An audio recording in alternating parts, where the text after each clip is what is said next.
Good morning mga kasimangisda. Ito po ang ating 255 tons na halo-halong isda mga kasimangisda. Ito po yung helicopter view kung saan nakita namin yung ganyang kalaking grupo na nung mahuli po namin ay nasa 255 tons po yan mga kasimangisda. Tingnan nyo from sa taas. Kita nyo ganong lapad niya, yung namumuting yan, yung may alon-alon niya, nasisinaga ng araw. Yan po ang isda na ating nakita. At yan po ay naaryahan namin, mga kasimangisda. Nasa 255 tons po yan. Kung nakita mo po doon sa aking mga dalawang videos, part 1 tsaka part 2 po nung 255 tons, ito po yung helicopter view kung saan ito yung nakita natin noon, mga kasimangisda. Kita nyo, namumuti. May mga kalat-kalat pa dyan na nag-aalon-alon. Ganyan po ang itsura ng isda pag nasa taas kayo mga kasimangisda.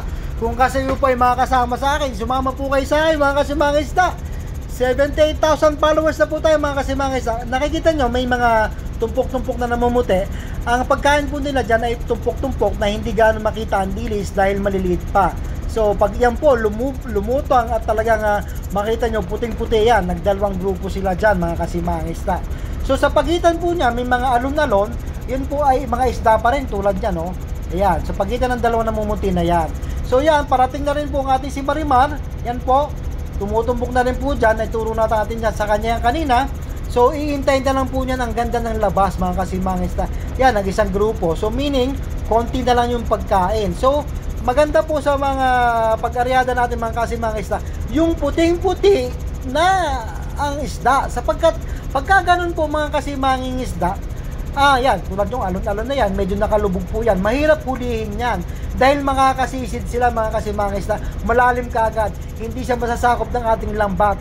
Pero pagka yan po, puting-puti at buong buo, yun po ang the best time para aryahan ang ganyang grupo mga kasimangisda.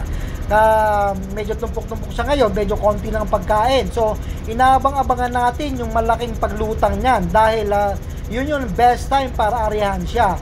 So yan, sa helicopter view medyo may malabo dyan. Yan pa rin po yan mga kasimangisda. Iniikot-ikutan ko lang po yan dahil kinikilatis ko kung saan ang direksyon ng isda. Kung may dilis baga ito o may mga kinakain pa sila. Sapagkat yun po ay magiging tulong natin sa ating fishing master para pag inarihan siya, alam niya ang direksyon o pinatutunguhan ng ating isda. Yan katulad niya, may para may nagbabrown, nangingitim sa ilalim. Yan, namumuti na yan, medyo nagbablur tayo. Yan. So ganyan, ayan. Pwede na po yung aryahan sa ganyang hitsura dahil kayang-kayang sakupin niya ng ating lambat. Ang ating lambat po ay inuulit-ulit nasa halos 2 o 2 kilometro ang haba. Ang lalim po siguro nito nasa mga 200 to 300 meters. So napakalalim po ng ating lambat kaya pang high seas po ito, pang malaliman po talaga mga kasimangisda. Pang malaliman po talaga ang ating pangingisda, ang ating panglalambat. Wala po dito kayo makikitang mga isla, malalayo po kami sa isla. Nasa Pacific Ocean po kami mga kasimangisda. Sa bago lang po sa ating Facebook page at sa ating YouTube channel, sa Pacific Ocean po kami nangingisda mga kasimangisda. Yan, may nagba-brown tapos may namumuti na yan. Yan, pwede na rin po yan ganyan. Kung malapit-lapit kayo dyan, pwede na pong aryahan yan. Buo na rin yan, kayang ikutan na yan. Kayang-kaya ng hulihin yan dahil nasa ibabaw yung isda mga kasimangisda. So ganito po ang procedure natin mga kasimangisda. Ako po sa umaga lilipat, tanghali, hapon. Depende po yan sa panahon. Kung maganda po ang panahon, makakalipad tayo, makaikot tayo. Yan, pero sa nababanaan ko yan, may mga pagkain ho yan dyan. Kaya yan, nag-umpukan na naman sila. Nagsabasama na naman sila mga kasimangisda. May mga alon-alon pa. Yung alon-alon na yun po mga kasimangisda, yun po yung makapal na isda rin sa loob, sa ilalim. So ganun po mga isda ang labanan dyan. Kailangan yung timingan, yan, parang may nagbabrown, nangingitim sa gitna na yan. Yan po ay isang malaking grupo pa rin po. Doon sila nanginginain sa ilalim. Ganyan po ang itsura ng mga isda natin mga kasimangisda. Kung kaya't pagka yan medyo buo na, namuti na, maganda na po yan, may nangangasul-ngasul yan. Ibig sabihin may volume po yan mga kasimangisda.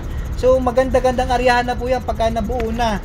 So kaya lagi nating sinasabi ang ating fishing master pagka maganda na para dumire-diretso na dyan sa area para hindi na siya pumunta sa ibang ibang grupo. Tulad niya mga kasimangisda, pabilog siya. Yan, nag-iiba't iba ho ang ano niya, nag-iiba't ibang ulo. Kailangan nyo masukol natin yung leader ng isda na yan. So pagka ganyan, medyo hirap-hirap po yan na hulihin dahil iba't iba ho ang direksyon. Kailangan yung buong buo siya na ang galaw nila isa lang ho ang direksyon, hindi yung ganyan na parang kumakalat sila, as in talagang kumakalat sila mga kasimangis. So mahirap yan, mahirap hulihin ng ganyan. Kahit pa namumuti, pagbagsak pa lang ng boat, ng skip boat nyo, sigurado kakaripas ng takbo yan, kaya mahirap po yan mga kasimangis. So medyo dapat compact ho, medyo compact dapat ang kanilang posisyon. So pagka ganyan, medyo hindi pa ho advisable areahan dahil baka 1/4, 1/3 lang ang makuha nyo dyan. So sayang ho isang area. Samantalang dapat dito sa ganitong area ng ating sa Pacific Ocean, talagang voluman ho talaga mga kasimangis na. Hindi ho talaga pira-piraso lang ho dito, talagang malalaking barko po ang dumadayo dito, iba't ibang bansa po, iba't ibang nationality ang dumadayo dito sa pangingisda. So malayo tayo sa Pilipinas mga kasimangis na. Ayan, sa ganyan, pwede na rin pong birahin, pero mas marami pa rin po nasa loob niyan, sa ilalim. So, yan, inikot-ikutan natin. Minsan, lumiliit sila, minsan lumalapad, minsan kumakalat. Ganyan po ang attitude ng isda mga kasimangis na. Ganito po. So, panoorin nyo po hanggang dulo. Yan po ang inaryahan namin na nahuli namin na 255 toneladas mga kasimangis na. Halo po ng gulyasan or sa English ay skipjack, yellowfin at saka tuna. So, inuulit ko po sa mga bago lang po sa ating Facebook page at saka yung YouTube channel, ito po ang pangingisda namin sa Pacific Ocean. Yan, malapit na po si Marimar, pumupwesto na, pero alon-alon lang po yung isda. Hindi pa po yan bibitaw sa ganyang itsura dahil nakalubog po ang isda niyan. Mahirap pong hulihin pagka malalim ang isda.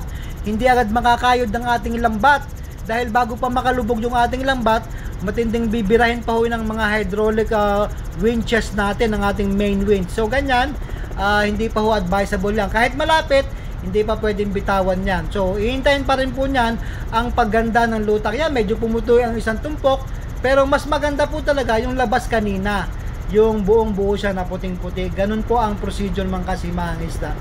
Pero pagka, sabi nga natin, may ginagamit naman tayong mga high-tech na aparatos. Meron po tayong sonar. Nakikita naman po yan sa sonar kung saan ang direksyon ng isda, kung may pagkain, ano ang volume, ano ang lalim, so ano ang distansya sa barko natin. So napaka high-tech po, napakalaki po ng puhunan. Meron po tayong helicopter tulad niyan, lumilipad ho ako dyan sa taas niyan. So yan po ang trabaho ko, maghanap ng isda. Tuna pilot, tuna spotter po ang tawag po sa akin mga kasimangis na. Ako yung naghahanap. So sa ganyan, hindi po advisable na birahin pa yung ganyan. Malalim ho ang kasamahan yan. Pag paglubog yan, wala na. Hindi na madadali yan. Hindi na mahuhuli kasi mas marami ang nasa ilalim. Susunod lang ho yan dun mga kasimangis na. So antabayanan nyo po at ito, panoorin nyo po yung video nito na 255 tons catch. Yun po, nandun po ang buong detalye niyan. Makikita nyo po yan. So for the meantime, ito lang po, panoorin nyo muna hanggang pumupwesto lang siya. Yan, namuti na naman mga kasimangis na. So yan, pwede na yan. Medyo may distansya, pero sa laki nga po ng ating lambat, halos 2 kilometro at may lalim na ng 300 meters. So kaya na rin po yan. Pero tingnan natin kung eto na ba yung bibitawan niya o ano. Yan, panoorin nyo lang mga kasimangis na. Nakakatuwang manood niyan. Ang sarap sa pakiramdam pag binakita tayong isda na ganyang karami, ganyang kalapad, ganyang kaputi. Ayan. Maraming salamat po sa ating 78,000 followers and counting na po mga kasimangis-isda sa ating YouTube channel. Simangis_Capnilo, all capital letters. Please click the notification bell para lagi po kayong updated sa aking mga bagong videos. Tingnan nyo po yan, namumuti na naman. Medyo kanina doon sa nilubugan dyan, dumistansya na siya. So, ganyan po, malikot po talaga. Hanap po sila ng pagkain. Hanap sila ng makakain para nang sa ganoon na yan, tulad ng tao, naghahanap ng pagkain. So, ganyan po mga kasimangis-isda. Thank you po sa panonood mga kasimangis-isda. Yung video nga po sinasabi ko sa inyo, panoorin nyo po at nandoon napakadami pong isda nun, mga kasimangista. Matutuwa po kayo sa ating mga videos. Sa mga bago lang po sa ating page, saka YouTube channel, sana po nagugustuhan yung ating mga videos. Maraming salamat po sa inyo.